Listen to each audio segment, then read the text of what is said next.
Welcome to A Little Birdie Told Me with rollercoaster.ie. This episode I'm talking to comic Jarlath Regan. Sponsored by Aptamil Follow-On Milk. We believe that every feed is a gift.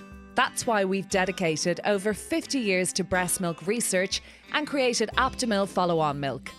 Aptamil Follow-On Milk, your life, our science. Breastfeeding is best. Follow-on milk should be used as part of a mixed diet from 6 months. Talk to a health professional. I'm very excited on this episode to be talking to this man. Even though it is remote, I'm a massive fan, so just to get him is brilliant. I'm speaking to broadcaster and comedian, big hit in Ireland, Jarlath Regan, who is become even more synonymous with all of his Mammy memes and his Mammy content and his brilliant stand-up recently, but has been around for a long time and is hugely popular. Welcome, Jarlath, to the podcast. Great to be here. Thanks for having me. Can I get straight into you as a human, where you were born and raised in your childhood, seeing as we're talking a little bit about parenting? Like, can you get into that and how you ended up being who you are now? Yeah, I was raised in Kildare on the windswept plains of the Curragh of Kildare. Very much a young lad entertaining himself out in the countryside with, a lot of time on my hands, very little to do. Country living is what you describe it as. And I went to the Patrician Brothers in the local town and was obsessed with basketball and thought that I'd play in the NBA. And then obviously that didn't pan out. So I went to college in Dublin and tried to do the things that I thought would make my mammy proud. And it was only when I found myself in an office job in around 2004, not very happy, that I decided, to hell with this. I'm going to pursue my dream and try and make my life about chasing the thing that would make me happy, which was making people laugh. Okay, so that's poignant, even though you are being kind of like tongue in cheek. You do think there was an element of making parents or mommy happy, and that's intrinsically linked to everything Irish people do, that it's like keep her on track and please the mommy, yeah? Oh, 100%. Most of the people I was in university with were doing it because it was what it felt like the right thing to do. You just want them to be proud of you. Oh, That's really God. it. That's it. You just want them to be proud of you. And choosing comedy as a career, I think I had an idea in my head that because I thought being a comedian was the highest thing you could be when I went for it. Yeah. Like, what's better than somebody who can make strangers laugh on cue? I didn't know until certain relatives went, "You're choosing comedy. Now, isn't that a very difficult life with all of your third level qualifications?" And I was like, "Oh, this is looked down upon." I didn't know that. And you just thought it's absolutely brilliant to be able to do this and actually make maybe a living from it. Like, it is incredible, because I always thought I'd be an actor and it was the same kind of narrative. Like, that's just hard fought and you won't make money.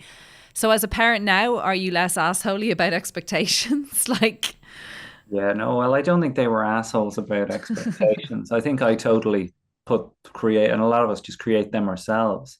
that's It's good. I probably like like that.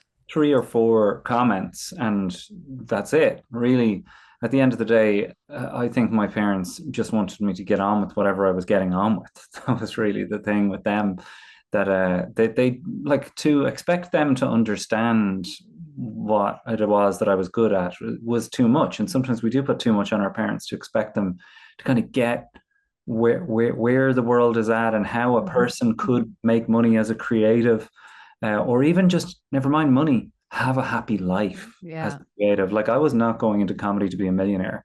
I didn't at the time. It was very much RT, the panel was the big thing, and if you were on that, you were a made man.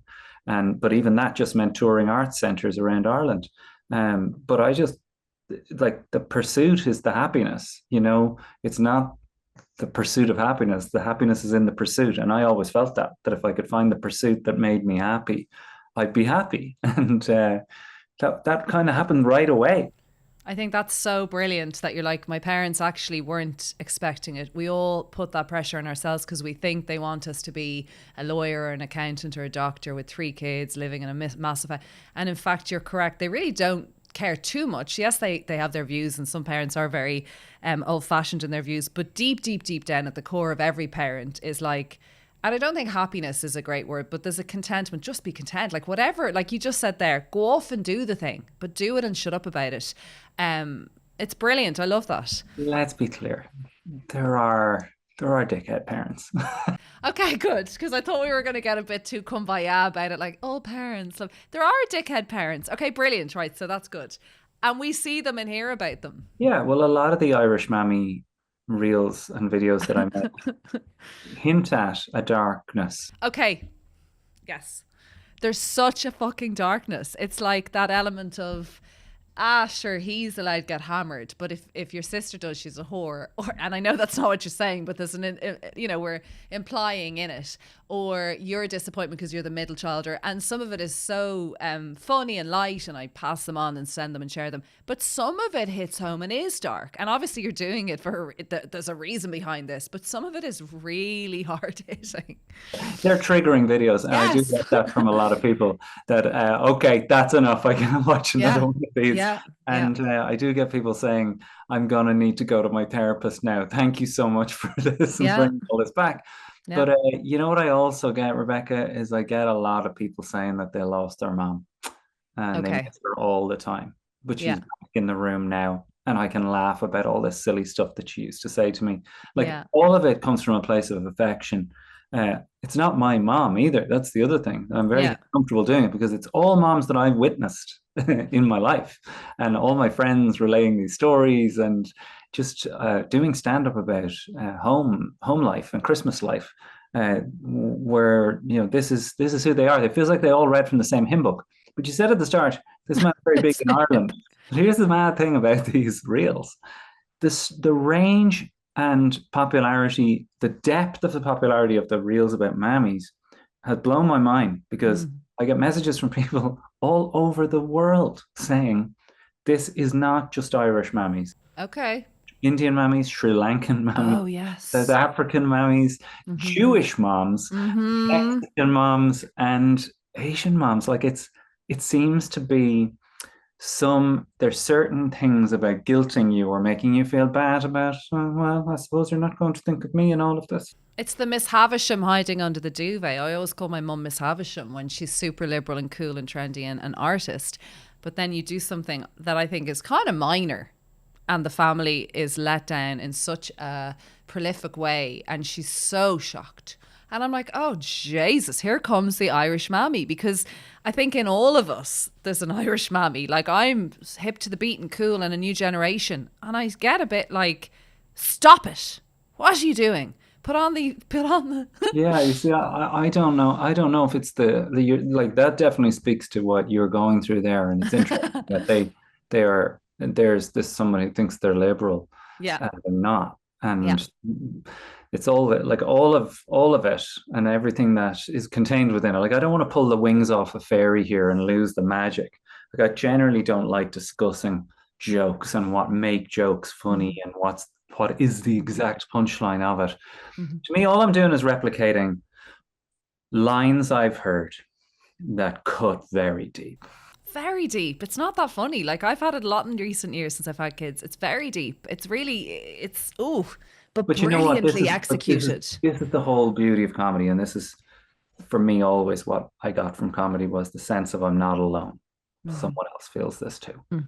So when you go to a show and somebody makes a joke about a politician or a situation that you live through every day that nobody's ever articulated, there's a togetherness in coming together and seeing stand-up. And there's the same level of togetherness in these types of reels where you go, oh my God, it's not just my mom. And I think that's the sweetness. That's the sweetness in it. And there are moments in it where you're like, no, that's too much. Because I do remember the time I was made feel terrible for the gift that I got my mother when my brother handed her a gift I had bought on his behalf and told him, give her that, she's going to love it. And he was the hero of the Christmas. And there's dark themes, Jarlath. Sorry, there's homophobia.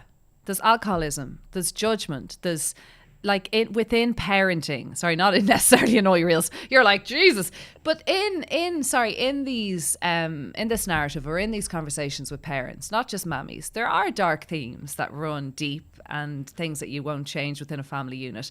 And I have to be really honest, like if anyone, by the way, if anyone doesn't know what I'm talking about, and everyone follows the man, he's got massive following and he's super popular, but if any kind of niche people who are following me, Jarlath does these incredible reels, being effectively Mammy and discussing an interaction with family members or relatives, and they are so brilliant if you haven't seen them. So that is what we're actually getting into straight off the bat.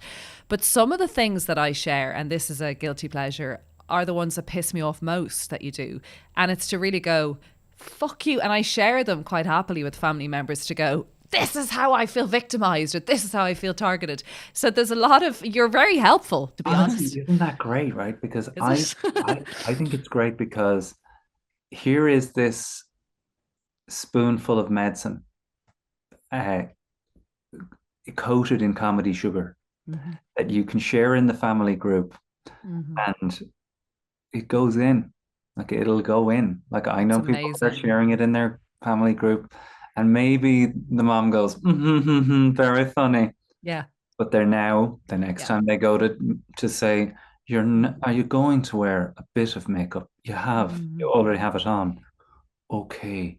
They'll hear themselves. That's the hope, isn't it? They'll hear themselves and be like, oh wow, it's like the reels, just like it's like your man. I'm just thinking of my upbringing, and I think of all the things that I now as a mother and raising daughters, 2 girls, I'm really hoping I never repeat, and never out of blame or badness or shame. I think you spoke there really articulately about people have lost their mammies and get great joy and love and crack, right, out of watching your reels. And like I won't have my mammy one day. But there is also things like lessons learned when I listen to, you know, you say there about the makeup and maybe things like, well, you don't have the figure to wear that dress to the disco. You don't have the same figure as your friend. All this stuff. I am like, I hope to God. To say what I like to you. Am I not allowed to be racist in my own home? I mean, there's definitely a lot of comments underneath. The comments are half the crack of these things, because the comments underneath are people going, yeah, I need to watch it, because you do have a certain sense of entitlement as a parent where you're like, listen, if no one else is going to tell you the truth, I will. That's a lot of the mentality, isn't it? And we're all prone to that. It's not just women of a certain vintage. And I do the father reels too. And it's interesting that, you know, the dad's just like the favored golden boy. Get off the hook a little bit. Because, you know, they're saying, like, I can't really say a lot of the stuff that they're saying. That's why you can't do so many father reels. Yeah. Because they're just, you know, shock jock, Howard Stern type radio DJs sitting in the corner saying whatever they like. Oh, leave your father to it now. He has his opinions. You know what he's like on the spectrum. No, you can't say that, Mum. You can't say, Yeah, so it's like, look, I love making them, and it gives me immense joy to see people connect with them. And what's funny is, it's not, people think they come to see my stand-up and they don't, some of them assume that it's just going to be me talking about mammies the whole time, but it's not at all. But the mother character that is in these reels, it was born out of the stand-up. Yeah, so tell me how you started doing that. Okay, so go on. Like, how did that evolve? I think I was always able to do an impression of my mother, much the same as most people are.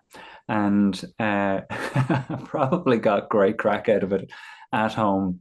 I remember being able to drink from a cup the way she drank from a cup, and everybody would laugh at that. And she used to throw her tea a certain way when she was out in the garden drinking it. And oh my God, this is brilliant. Impersonator, right? And that was always that was kind of probably the beginning of me in comedy. It was like I do a John McEnroe impression. And I think that just when I was doing stand-up, and anytime I referred to a woman of a certain vintage from Ireland, I just launch into that. And then I did a special in Vicar Street called Notions 11. And there was just a piece in it about how I had gained 8 kilos across the Christmas. And the result of that was an Irish mother that would offer food 4 times for everything. What is that? Loneliness, boredom, insecure? Why do they do that? Who What knows? is I that? think I think it does come back to the concept of abundance, I thought and you were going to say famine. Are you going to do this now? Is it about the famine? I really think it's they grew up in a time when there really Oh, come wasn't anything. on. No, I And don't know if that's true. I think they hate us and want us to be unattractive. yeah, and look, they hate waste. I really think that like Yes. they just it can't go to waste. Like it's going to go to waste if you Yeah. don't finish it. Oh Like my I was God. definitely garbage disposal in my house for sure. Yes. It was like if you can't finish it, put it on Jarlath's plate and he will get rid of it. So consequently, I'm like 6'2". No one in my family is near that height. I look like Gary Barlow's son in the photos with my family. You wish you were in Mauritius with Gary Barlow. You are not Gary Barlow. It's so funny. Oh, so you're very tall, but you're not big. But she fed you up. She fed me up when I got tall, but it is a constant battle with my weight, to be totally honest with you. And that's a big part of the new show Ah. bringing to the Olympia in January. But like that, I think that made me sensitive to it. Being the youngest made me sensitive to what was happening with the girls, and just seeing it. My brother moved away to America when I was 14. I Wow. just remember him coming home and the fanfare of his arrival. Oh And my God, this is brilliant. yeah, like I know, I always say in my stand that I know my brother's not, I know I'm not the favorite. And most, Do you think there is a favorite? Do you think people oh have yeah, favorite? no, Oh, wow. 100%. A Oh, hundred percent. And wow. I joke about this all the time, but like I'm being silly, but you know, it's not that there's a favorite. This is what is the name of that psychologist? It is a Gabor Mat. Gabor Mate. Love a bit of Gabor. Yeah. He said, it's not that there's a favorite. It's that your parents have a different relationship with each child because each Yes. child came along at a different point in their life. Yes. And that's why the Yes. first one tends to be so special because you think about it, they went from being a couple who were free and easy and flying by the seat of their pants, and Mm. along came this wondrous little being. Their different relationship with the second one is going to be, wow, this is so different. It's not like the first one. By the fourth one, Yes. I was number four. There's going to be a different vibe Yes. in the room for a Love lot of this. your events. And Brilliant. certainly I was an anomaly. I don't know if my parents knew what to do with me. I was into art, I was into dancing, I was into writing, expressing myself. I thought the whole family should be talking more. Yes. um, Talking about families and trickiness and the complexities and content and all the wonderful things you've done. You have been so popular in this country and so loved for so long. You must be loving creating this new content and yes, derivatives of your own family life, but you are also a dada. mhm, Tell me yeah. about And I that. make a parenting podcast with my wife. Yes, I know that, and you do very well. I'm always trying to kick your ass in the charts, Jarlath and Tina. But you're just that's also sorry. We should say that's a really really good podcast. Can we call it out? What is it? Honey, You're Ruining Our Kid. It's a It's zero brilliant. judgment parenting It's podcast where my brilliant. wife, who's a child behaviorist, answers anonymous emails from people who, Brilliant. my child is ruined. What do I do? And I read them out, have the crack, and Tina provides these strategies that Brilliant. she's got like 100% success rate with these strategies to help people Wow. through whatever it is, from my kid is shitting in the sink to my kid will not sleep in their own bed, which is such a Yes. huge problem for so Yeah. many people. And Tina's just ridiculous on it. It's every second week. It's available everywhere you get podcasts. And Listen to Jarlath's and then listen to my one after his so we can both stay in the charts. Like you're allowed to listen to both of these. Yeah, you are allowed to listen to this. yeah, Yeah. so really, it came about as a result of a couple of things. One, I was the youngest, as I said, and had no real ability with children whatsoever. So learned on the fly, like a lot of dads and like a lot of moms. And she helped me through it. And uh, she used to get stopped at the Montessori school that she was teaching at the end of the day with people coming up to her going, "Listen, this is happening at home. What Oh do what God, do I love do?" her. Like, And she would help them, and they'd come back and go, "It worked," and have a present for her. And by oh, about like the third year at that school, there people were going, "Yeah, your husband's a podcaster. You should make a podcast with these bits of advice." Particularly around kids that won't eat, that they're like, "I'm yeah, only eating sausages." yeah. Tina has this method that you need to listen to the podcast to hear it.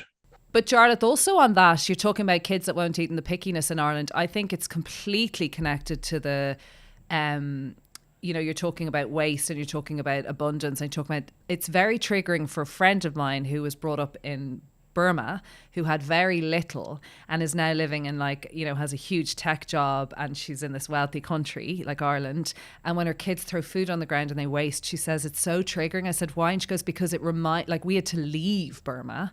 We had to go to Australia. We then had to go to Europe. And she says, I'm 40, but this kills me when my kids do that. And it's very much connected, I think, with disordered eating, with little girls who are saying at 6 and 7, I can't eat that. So all of that is a minefield. So I'd say your wife is phenomenal at giving advice on that, where I am not. Yeah. And you know what? So much of it is just what you said, relieving the pressure, releasing the valve on it. And she has this method at the table where it never gets talked about. You don't say, well, now this is your dinner and you are to eat it, and I'm not making it's literally that all that conversation ends, and this is how the meal is presented from now on. Saying nothing. Wow. And you just sit there. You have enough food out for everyone, and they help themselves. And it's love this. She calls it Tina Tapas, and it's a game changer for so many people. You have to listen to the podcast to have her explain it properly. Yeah. Obviously more to it than I'm saying. No, I love that. I really learned the hard way with my little boy. I'm very lucky that he was such a little gent. We had a lot of trouble getting him into the world. Okay. We were not meant to have kids. We nearly lost him. We nearly lost her in the birth. And somehow they both survived and have thrived.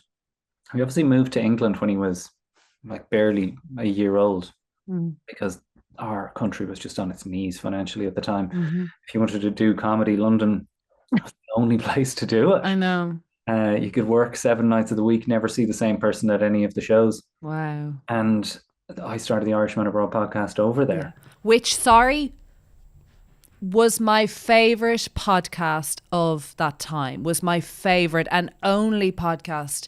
Like Irishman Abroad, I would share it with my sister, she'd share it with mum, my friend would send it, and it was my introduction to podcasts, believe it or not. Oh, seriously, is the only person, that podcast, not an American superstar millionaire, not an actress. Your podcast was the only reason I wanted to be a podcaster. Sorry, I meant to say that at the top of the interview. Irishman Abroad was like my joy. And it was so fucking good. And so everything that you're doing now, sorry, I actually forget that when I speak to you. That podcast was insanely good. It does seem like a long time ago. It does. I was doing big interviews with big name people every single week. And how did that come about? It literally was a case of being in England and being like, what am I doing? What am I doing? Just like parenting. Where's the guidebook? Yeah. And I had all these numbers in my phone, all these famous friends, and they'd all done it. So I just hit record on a phone call with a couple of them, and I had no idea what I was doing. I didn't know how to edit, didn't know how to upload. Managed to find a guy that did. Put one up, it went straight to number 1 and was carried. Amazing. Was carried on the front page of the Irish Times. I know. And we just went, right, well, I guess this is happening now. And for 10 years solid, didn't miss a week. No weeks off. So 10 years? Yeah, 10 years didn't solid. do it for 10 years. Yeah, and it still continues to this day, but it's got a spin-off. It's in America with Marion McKeown and Irishman Running Abroad with Sonia O'Sullivan, and of course, the parenting podcast. So the interviews are coming back soon, but we've had a very year this year medically, so we haven't been able to get it off the ground just yet. But honestly, as much as the parenting podcast helped me, that podcast, the way you say, it was a real help, to not feel alone abroad as a father, as an entertainer, as a writer. As somebody just trying to do their best. It was with me every step of the way and still is to this day. I don't know how to answer the parenting question. Okay. What age is your son? He's 14 now. Wow, interesting age. Yeah. So that's a whole nother bag of snakes, isn't it? Great relationship, tricky relationship, all doing our best. He and I have always been best friends, to the point where my wife said that sometimes being married to me is like having an extra child. Nice. That's sexy. I think that's foreplay. I think she's into you. Is that hot? I don't know. She's saying it, and I say to her, I think you're dead on, because I think that sometimes Mikey look at it that way. He looks at me as his wealthy older friend Yes, yes, who can make things happen. And it's the cops and the robbers, us against mom. And you've got to obviously break that cycle, and we have. But he is 100% my best pal. And on the one hand, that's not healthy, but on the other, yeah. I didn't have that level of friendship with my own Yeah. father. He's still around. He was best friends with my brother, but they had loads in common. But we didn't really have that much in common. And he would say that to this day, that like, Yeah. look, I don't know anything about basketball. That was what I was obsessed with, and I think I just made the point with my son of not going, well, I'm into these things. Now, my mission in life is to make you into these things. I want you to have the same interests as me. Sorry, that's such a huge, and I wish I could have like 2 hours with you on that massive issue that we have. As parents, I don't think it's Irish, but it's a huge issue of I was an incredible dancer, but I didn't make it, so you're going to make it. Or I was a Gaeilgeoir, so why are you bad at Irish? Or God, you're crap at math. Like, and that's something that I think you beautifully said there without being slightly offensive or nasty or mean. But it's like, I can't fit into the box. So with me and my son, we have these interests together, but it's okay if he's not. Yeah, and Um, I wouldn't made a point of it early that whatever you're into, I'll come along for the ride. So support, and Tina, with my wife, was always like, we just got to get behind the interests. Now, many of them are going to fizzle. The karate suit is still in the cupboard, that's all right. but his interest in history Mm. caught me off guard. Like he had a passion for history. He just devours history books. And I'm so not a history guy. But I'm like, oh, well, this is your thing. Just like I was into basketball, my parents bought me a hoop. It's just the same thing. Yeah. They were supportive of it. They may not have even known how to be supportive of it, but it wasn't just about buying your kid the things. I think that sometimes, and the reason why I've managed to maintain that friendship is actually listening to him when you're going, this is so boring. This is so boring. Yeah. Yeah. And just going, right, he Mhm. is so into this. Into this. Yeah. What is it about this that he's into? And even just that level of curiosity, I think the podcast probably gave me that, because you'd be talking to somebody in a completely different field to you, and the job of the interviewer is to be curious and Mhm. listen. And when you apply that to your kids, they feel so valued. They feel so seen. Like, I wish more people listen to my horse shit, because now all I want to do is tell people my horse shit.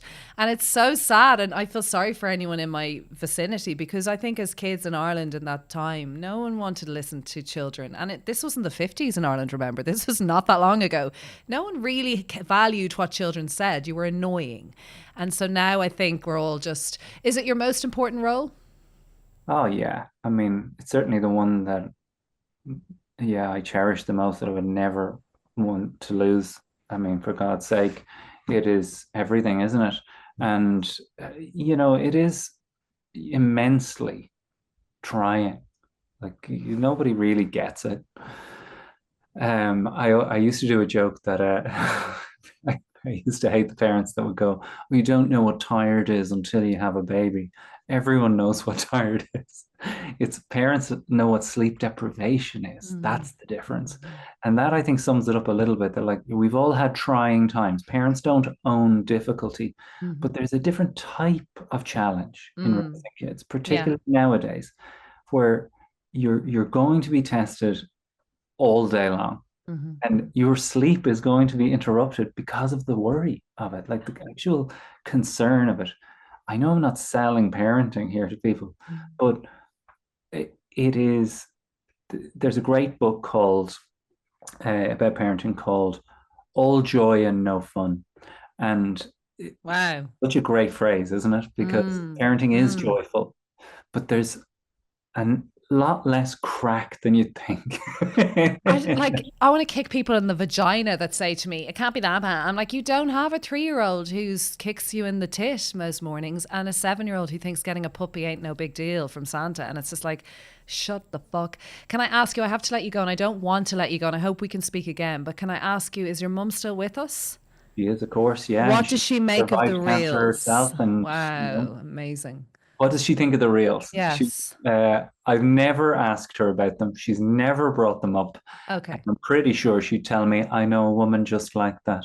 um, Brilliant. my Gold. mother's the best. And anytime Yeah. anybody comments underneath the reels going, what does your mother think? My mother's the absolute best. And she got me through my leaving cert when I definitely shouldn't passed certain subjects.